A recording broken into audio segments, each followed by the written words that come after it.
Hey, that was a bit of the Beatles, and guess who wanted that? That was my guest who wanted that. That was Uli Jon Roth, who's joined me today. The Beatles, were they the best band ever, do you think, Uli?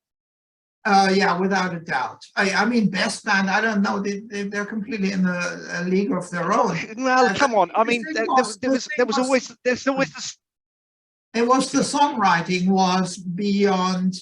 I mean, there simply were no songwriters ever on that level in terms of just the quantity of pop quality output. Of course, there was Paul Simon and there's Bob Dylan.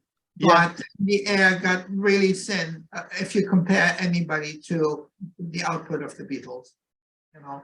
Well, I'd like to say also we've got Uli Jon.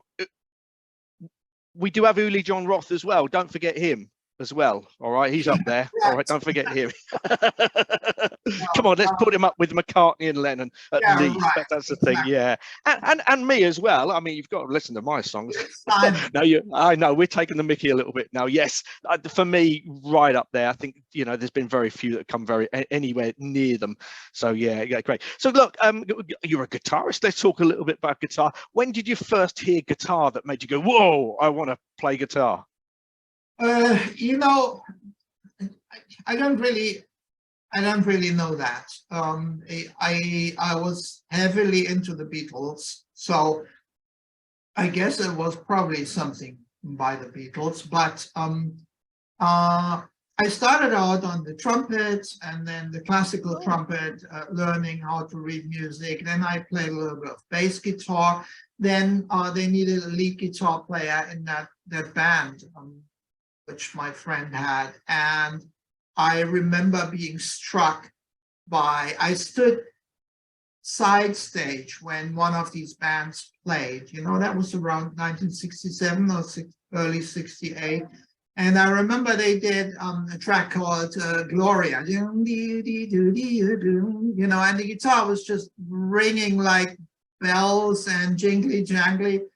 I just loved that sound. I guess maybe that was one of these moments, But then very soon afterwards, I just picked up the guitar and it was kind of like a match made in heaven. It was ever so easy. It just, I don't know. I discovered the instrument because back then there was no tuition. There were no teachers for electric guitar. It was all fair game. All we had were records, and we listened with our ears and tried to copy, Eric Clapton and co, so to speak. And that's how I really learned to explore the instrument, And fantastic. And what was your first guitar that you had? Was it a proper make, or did you make it yourself, or what was it? No, the very first one was called Hopf. That was a German brand, but I think it only had 4 strings, and because don't ask me why, but I played bass on it. And my friend, the one who's responsible for starting this band, Bernd was his name. One day he sat on it. It was like a mistake, and the neck broke. So. Oh, no. Yeah, I remember it was on my confirmation day in May 19. When was it? 98. No, 6. Yeah, that's like it. I got this guitar. It was a secondhand guitar, Framers, German brand. It was a bit of a cross, a distant relative of a Gibson and the Strat. Nothing like any of those, but it was quite a good sounding guitar, and I still have this guitar. No way. Yes, I still have it. It's upstairs in my bedroom, actually. And after 50 years, for the first time, I played it on stage during a tour which was called 50th Triple Anniversary Tour some years ago. Where we celebrated my 50 years on stage, which was like 1960. So I played it, and I showed the song. I played it for one song, and the song was a song that I played on my very first show. back in Hanover in December 1968. And that song was none other than Apache. Oh, the Shadows. Yeah. Wow. You know? And so, yeah, we had great fun playing that. Oh, fantastic, fantastic. I grew up with that kind of stuff, you know. That sounds a bit amazing. And then you went on to form a few bands. What was your first band called? The first one I did not actually form myself. It was called Blue Infinity. I was the guitar player in that band. My friend Bernd formed that band. Afterwards, I formed a few bands. Like I think they were called Blues Company, Hanover, you know, stuff like that. Blues Exchange, silly names. It sounds like you were doing bluesy, rhythm and blues sort of stuff. Yeah. Yes, I was very much into Eric Clapton, Bluesbreaker, Cream. Oh, wow. You know, then Johnny Winter, and then Jimi Hendrix. Of course. 10 years after Elvin Lee. Yeah. I used to copy him note for note in 1969. I remember he used to play so fast. It was good for my reflexes. He was a phenomenal guitar player. Yeah, then there was a band called Dawn Road, which was basically friends of mine in school, and we were a high school band.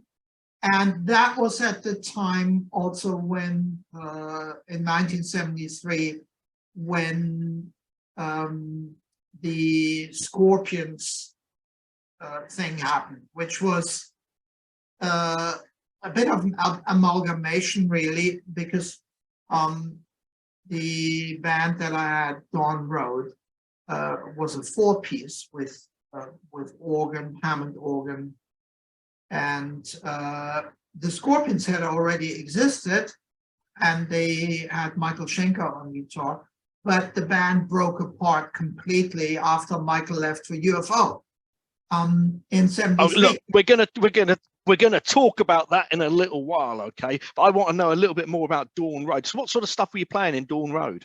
They were our own music. We wrote our own music. Oh, original. I would call it the closest thing is maybe progressive rock.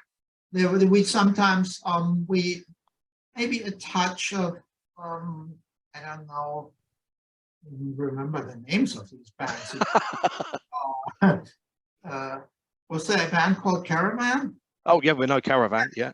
Stuff like that, you know. We also played a little bit like rock meets classical. Like I remember there was one, our keyboard player was already quite advanced. Achim was his name. And we used to play Rachmaninoff. Wow. Famous Rachmaninoff prelude, and mix that up with some of our stuff, you know. So it was the poor man's Emerson, Lake and Palmer, very poor man. Okay. Emerson, Lake and Palmer. I wasn't very advanced yet. I was still finding my feet, you know. I thought I was advanced, but yeah, with hindsight, no. So Dawn Road was, I guess, an okay band, but when Michael left the Scorpions and the Scorpions broke apart, then really Rudolph was the only one left, and him and we sat down together and we began to it ended up the new Scorpions, 4 members of Dawn Road and him and Klaus Meine. So we were 6 originally. 6. Okay, look, let's go to record. Okay, and seeing as you mentioned the Scorpions, I think it's only fair that we play that. I've got a few tracks I could play by the Scorpions. What about Sales of Sharon? How does that sound to you? That is, you know, that is a much later track. That's kind of like pretty much the last thing I wrote for the Scorpions. Oh, okay. Yeah, in 1977. So you're jumping the gun, but go for it. Let's go for that, shall we? Let's try some of this. Okay, we'll see you after this record.